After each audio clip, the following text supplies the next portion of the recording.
Análisis y noticias que transitamos a diario. Con Román Losinski. Circuito Éxitos. Son las 7:39 de la mañana. Ayer, me voy a ir a los titulares del día de ayer, cuando revisamos en tal cual que familiares de pacientes con fibrosis quística protestaron el lunes 19 de febrero en las cercanías del Ministerio de Salud para exigir a las autoridades que el Estado cumpla con su compromiso y provea los medicamentos de alto costo a los más de 600 enfermos con esta patología que hay en el país.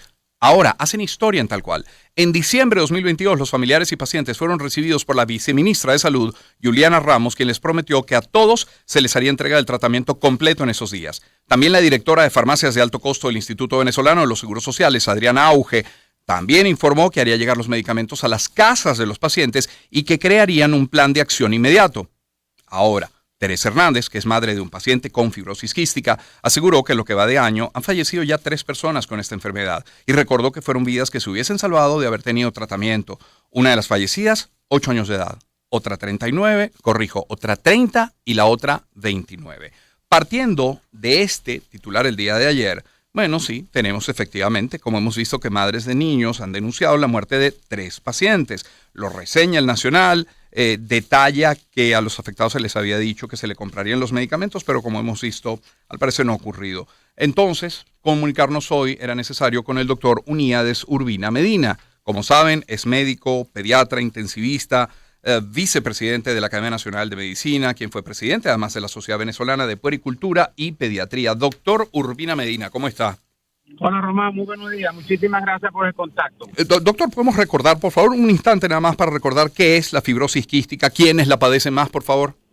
Sí, la fibrosis quística es una condición que sufren los pacientes, hijos de padre y madre, que tienen el gen portador de la enfermedad. Esa es una enfermedad hereditaria ligada de un gen recesivo. ¿Qué significa eso? Que la mamá debe tener el gen, el papá debe tener el gen, y cuando se combinan esos dos, un 25% de esos hijos pueden presentar la enfermedad. Y que la enfermedad tiene una patología que tiene problemas a nivel de las células que producen moco y secreciones, entonces producen un moco muy espeso que se ve básicamente la afectación a nivel pulmonar, porque el paciente no logra expectorar ese moco y ese moco se va pegando y va dañando el pulmón. Y la otra parte es a nivel de las secreciones del páncreas, básicamente de las enzimas que absorben la grasa. Esos son pacientes que ganan poco peso, tienen poca talla, son muy delgados, con un abdomen globuloso, y las heces son blancas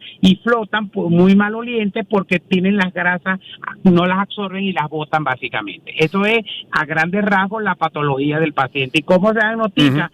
Pensando, lo primero con el antecedente de los padres, si se hiciera estudio genético, si se diera consejo genético. Segundo, un recién nacido que tarde mucho tiempo, más allá de 48 horas, en expulsar la primera carga de meconio, que es el pupú que tienen los pacientes en el intestino recién nacido, eso debe hacer sospechar. Y la mamá, a medida que pasa el tiempo, pequeñito, cuando los cargan, que los besan, les sabe salado la piel del paciente porque pierden el sodio por la piel. Entonces son las formas de ir pensando en esta condición de los pacientes. ¿Qué tipo de tratamiento se aplica a una persona con fibrosis quística y qué tan efectivos son, doctor Urbina? Sí, como es una condición hereditaria, no tiene cura, pero sí tiene, con un tratamiento adecuado, por ejemplo, antibióticos inhalados, porque el pulmón, a medida que se va tapando con la secreción muy espesa, va acumulando gérmenes, pueden hacer neumonías a repetición, entonces hay que darle los antibióticos inhalados. Consulta con interdisciplinaria, con gastroenterólogo, que le ponen vitaminas y enzimas para absorber las grasas, porque ya comenté que no se absorben ese tipo de compuestos de nutrientes.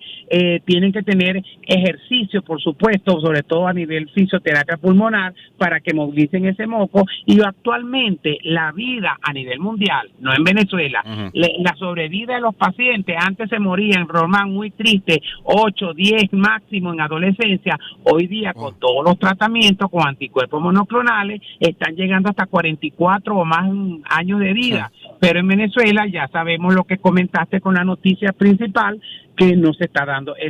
Les prometen, les dicen, protestan y los pacientes siguen falleciendo. El problema es que en Venezuela se está como normalizando un paciente más de nefrología, un paciente más se murió por falta de trasplante de médula ósea, 3 pacientes, pero el asunto no es el paciente, no es el número, sino una familia que queda afectada por una condición que con tratamiento adecuado y oportuno puede prolongar su vida con una mejor calidad. ¿Ese tratamiento, doctor Urbina, es costoso? Sí, más Sí, o menos en Europa, ponte que tienen muy buena estadística, España sobre todo, más o menos son unos $6,000 anuales por paciente. $6,000 anuales. Ahora, Sí. más allá de lo costoso, yo voy ahora a una farmacia y voy a encontrar esos medicamentos necesarios para tratarla. No están llegando. Tampoco. Yo busqué esta mañana en varias farmacias y no están llegando los medicamentos porque no los importan. ¿Qué pasa? Porque son enfermedades con muy baja incidencia y entonces aparentemente no les importa, evidentemente, uno más, uno menos. Pero una vida que uno logre salvar y darle calidad de vida, eso es la función de nosotros los médicos, pero tenemos las manos atadas porque son medicamentos que debe otorgar el Ministerio Popular de la Salud, el Instituto Venezolano de Seguros Sociales y evidentemente no lo están haciendo. Aquí existía, Román, hace 30 años las unidades de fibrosis quística, una emblemática era el Hospital de Niños, no se acabó. En Táchira y en Trujillo prácticamente no funcionan, queda una medio funcionando lo mejor que puede en Valencia, pero si no tienes los medicamentos, yo te puedo ver, hacer el diagnóstico, darte consejos, pero si no te doy los medicamentos que solamente los da el Ministerio Popular de la Salud y el Seguro Social, poco favor le estamos haciendo a los pacientes. Claro, entonces estamos en un momento país en el que todo luce como prioritario. Dentro de esas prioridades, por supuesto, destacan salud y educación. Y si hablamos de salud, entonces, por supuesto, para el paciente o el familiar de un paciente con cáncer, cáncer es prioridad. Para el paciente de VIH, pues será el VIH. O para el de fibrosis quística, pues lo es de esta enfermedad o esta condición.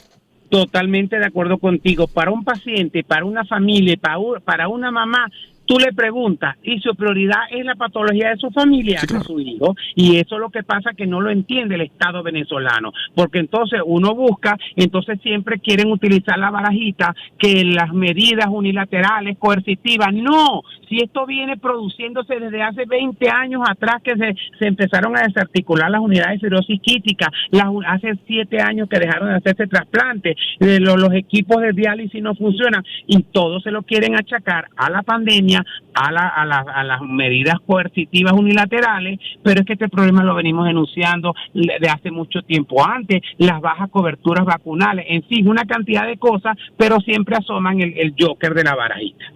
Doctor Urbina Medina, gracias por su tiempo esta mañana. Un gran abrazo, Román. Muchísimas gracias por el contacto. Muy amable. Unidas Urbina Medina es médico, pediatra intensivista, vicepresidente de la Academia Nacional de Medicina, fue presidente de la Sociedad Venezolana de Puericultura y Pediatría. Cuando conversaba con el doctor Urbina Medina, pensaba en la banda One Republic, porque la banda One Republic tiene una canción llamada I Lived, viví, y esa canción habla de lo importante que es al llegar al momento del fallecimiento y echar la vista atrás, decir, caramba, viví y disfruté y aproveché esto al máximo. Y es una canción, ¿por qué me viene a la mente? Porque es una canción que One Republic entrega, da, que utiliza como vehículo para visibilizar a los pacientes de fibrosis quística en el mundo, para dar a conocer la enfermedad y para formar parte de una campaña de recaudación de fondos para atender la enfermedad, particularmente en los Estados Unidos, pero repito, para visibilizarla en el mundo. Bueno, ¿por qué no escucharla? One Republic, I Lived. Empezamos el año en su compañía. Circuito Éxitos. Caracas, Maracay, Puerto La Cruz, Puerto Ordaz, Barquisimeto, El Vigía, Guarenas, Guatire, Mérida, Táchira, Margarita, Maracaibo, Maturín. Circuito Éxitos. Melodías de siempre. Sonidos en primera fila.